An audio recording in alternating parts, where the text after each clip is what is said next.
Welcome to ICYMI News, where we bring clarity to the stories that may have been overlooked. In today's segment, we will explore a compilation of important items sourced from a range of respected publications. While each story on its own may not appear significant, together they reveal unsettling and potentially dangerous trends that warrant our attention. Join me as we delve into these vital narratives and examine the connections that impact our society. It is essential that we do not allow critical news to go unnoticed. I'll now hand over to Hannah Delamar and Drew Tate. All right, let's dive right into it. This comparison between MAGA and Nazi ideology is, well, it's explosive, isn't it? I mean, some people say it's totally overblown, but others argue the parallels are too striking to ignore. I think we have to put this under the microscope, and that starts with understanding their shared foundation. Let's start with nationalism and identity politics. Yes, nationalism is the linchpin here, isn't it? For the Nazis, it was about creating a racially pure Germany, centering everything on Aryan superiority, while ostracizing, or rather violently excluding, Jews and other minorities. MAGA, on the other hand, promotes a vision of America that elevates white Christian identity, often portraying immigrants and minorities as threats to the nation's fabric. And that whole America First ideology, it's chilling how it echoes the Nazi concept of Lebensraum. Lebensraum justified territorial expansion based on this idea of racial purity, right? Exactly right. The Nazis cloaked their expansionism in that language of survival and superiority. And while MAGA isn't, bombarding foreign borders, they are pushing a rhetoric of exclusivity. It's a framework that says others don't belong here, whether it's immigrants or marginalized communities. Yes, and isn't it convenient how this version of extreme nationalism frames complexity as a threat? It's not just about drawing lines, it's about building walls, literally and figuratively. It is. And it's worth noting, these walls aren't only physical, they're ideological. MAGA uses identity politics to instill a kind of tribal loyalty, creating a narrative where their vision of America, an America that is cleaner, whiter, more pure, is constantly under attack. It's designed to stir up defensiveness and, frankly, fear. Fear? That's it, isn't it? Fear makes people cling tighter to these identities, and history shows us how dangerous that can be. Well said. I think history's lessons are unequivocal here. We've seen where these ideologies can lead, if left unchecked. And yet here we are facing it again. Fear, it's such a powerful force in these movements, and it really paves the way for their other major tactic, scapegoating. I mean, both Nazis and MAGA have this incredible knack for finding someone to blame, right? For the Nazis, it was Jews and communists. They turned them into like the avatars of all their problems post-World War I. Indeed, and MAGA's approach is alarmingly similar. Immigrants, political opponents, essentially anyone who isn't aligned with their worldview, is often cast as the root of societal issues. It's not subtle either. Not at all. Trump's rhetoric takes it even further, calling his adversaries vermin. That's a language straight from the Nazi propaganda playbook, isn't it? It is, and what's particularly concerning is how effective that kind of dehumanization can be. Once someone is labeled as other, as less than human, it becomes frighteningly easy to justify extreme actions against them. Exactly. It's like people stop seeing them as neighbors or coworkers, just as obstacles or even enemies. And this isn't happening in isolation. Trump's partnership with an unstable, far-right billionaire doesn't just normalize these views, it amplifies them. That billionaire isn't shy about knocking down anything or anyone in his way. Oh, absolutely. It's almost as if they're building, this machine for glorifying their own agenda without caring about the consequences. And people are just going along with it. It's the lack of resistance that's unsettling, isn't it? We're watching history repeat in real time, and yet it feels like we've learned nothing, absolutely nothing. We're seeing history mirror itself in unsettling ways, which brings us to the so-called cult of personality. It's the backbone, right? That unwavering allegiance to the leader that overrides everything else. Hitler had his Führerprinzip, this principle of absolute authority. For MAGA, Trump is the principle. It's loyalty to him above any ideology or even reality. That's absolutely it. The Führerprinzip demanded absolute loyalty to Hitler, eliminating any room for dissent, essentially making him not just the leader, but the embodiment of the state. Now with Trump, it's similar in a modern context. His persona, his brand, if you will, supersedes allegiance to traditional institutions or even the country itself. And what happens if you don't fall in line? In Nazi Germany, you faced the Night of Long Knives, open assaults on your existence. In MAGA, it's political purges, right? Republicans who dare to question Trump are just gone. Poof. The parallels are chilling. I mean, we're not talking about literal knives in the night, but the effect, quelling opposition through fear and exclusion, is the same. Not to mention the ripple effect it has. That fear causes others to toe the line as well. And it works. That's the craziest part. I mean, take the voting public. They're not just following him, they're absorbing his narrative without question. It's almost, hypnotic. Yes, the devotion from his base is striking. People believe his words without scrutiny, no matter how detached from reality they might be. Look at the COVID denial during his first administration.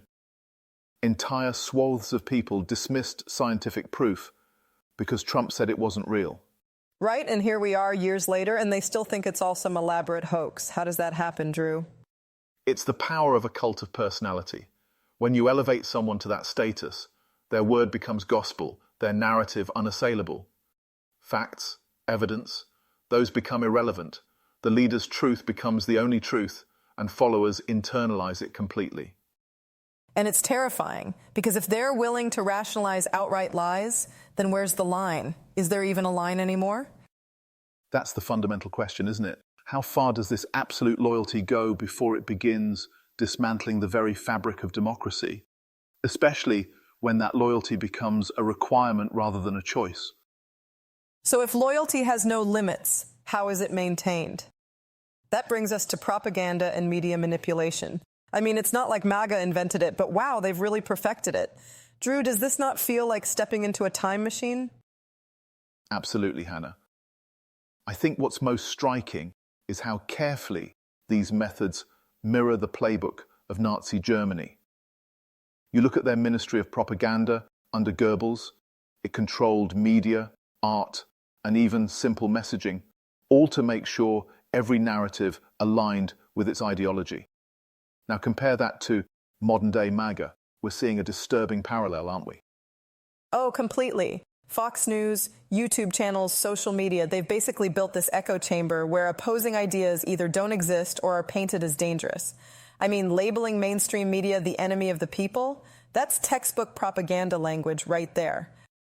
And it works, doesn't it? When you consistently reduce dissenting voices to something nefarious, it makes people question. No, it makes them outright reject anything outside of your narrative. The Nazis achieved this through sheer force, but MAGA, they've got technology on their side. Yeah, and it's that technological toolset that makes this even more insidious. Social media platforms amplify these messages with frightening speed. And when fact-checking disappeared under the guise of freedom, well, it cleared the stage for pure misinformation. You add in platforms like Facebook and X, formerly Twitter, of course, under the leadership of figures like Musk, and there's now this almost deliberate refusal to step in or moderate harmful content. It's an open invitation for propaganda to thrive unchecked. And it's not just misinformation, though, right? It's the outright erosion of intellectual freedom. The wave of book bans in schools, books, Drew, is a perfect example. What do they say? Control the education, control the future. That's very much the tactic. Nazi Germany had the Hitler Youth, which formalized indoctrination into their ideology. MAGA hasn't gone that far organizationally, but these educational policies achieve much of the same effect. Censoring discussions about race, gender, and anything else deemed woke effectively limits critical thought and ensures the younger generation grows up within a narrow, unquestioning worldview. Exactly. They don't even try to hide it. It's about indoctrination more than education. You strip kids of their ability to think critically, and what you're left with is a generation incapable of challenging the status quo, or worse, unwilling to. And it's that unwillingness that solidifies power. I mean, propaganda isn't just an influence tool, it's a mechanism for control. You pair that with these book bans and media manipulations, and what you get is, well, systemic monopolization of thought. And here's what's terrifying. This isn't happening in some shadowy back room. It's all out in the open. You can see it, hear it, even feel it. And yet... Nothing. Nothing substantial to curb it. The threads holding back this tide, are wearing thinner by the day.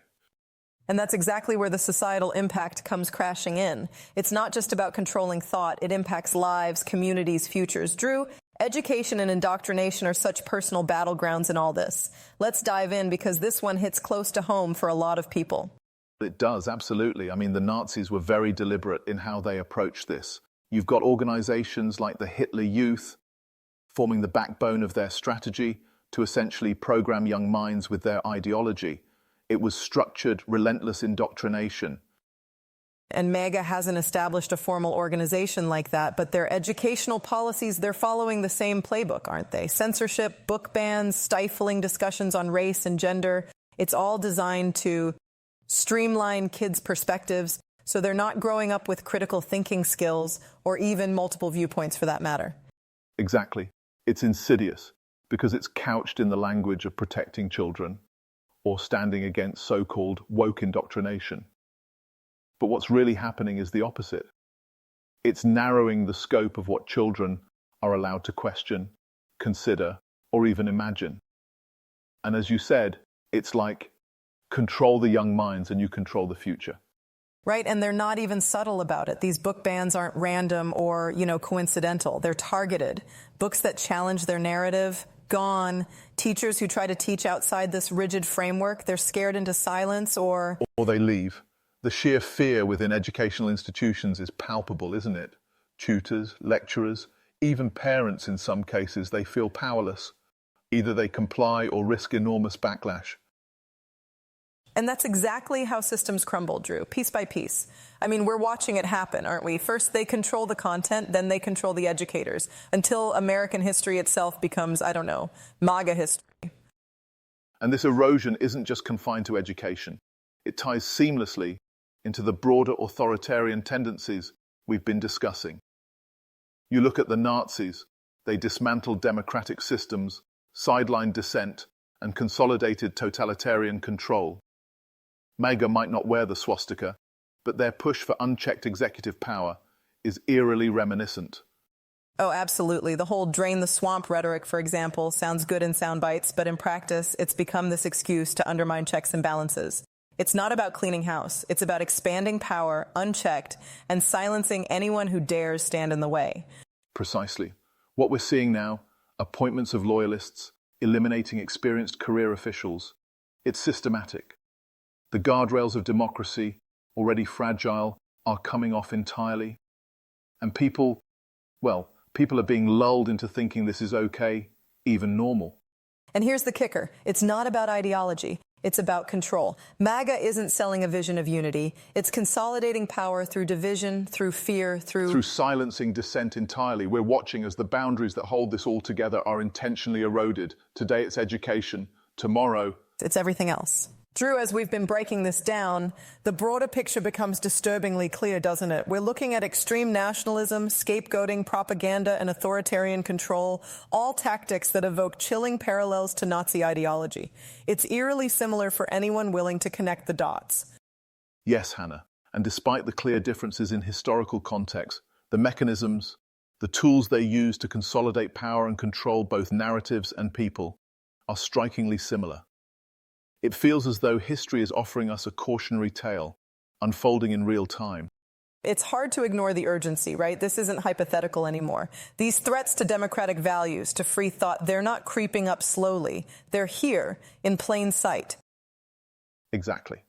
Understanding these parallels isn't just an academic exercise. It's critical for recognizing the dangers that are already taking root. If we don't address them, these small cracks could very well become fractures in the very foundation of democracy. True democracy, Drew, isn't guaranteed. It takes vigilance. I can't help but think, if Paul Revere were alive today, do you think he'd be shouting, "The Nazis are coming"? Perhaps. And perhaps this time the cry wouldn't be as heeded as we'd hope. The question is whether enough people are willing to, dare I say it, wake up before it's too late. Awake America. You said it. Mark this moment. This is no time for complacency. None at all. Indeed.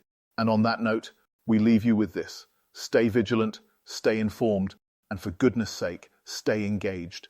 The future, as always, is in our hands. Thanks for joining us today. This is Hannah Delamar. And Drew Tate signing off. Take care.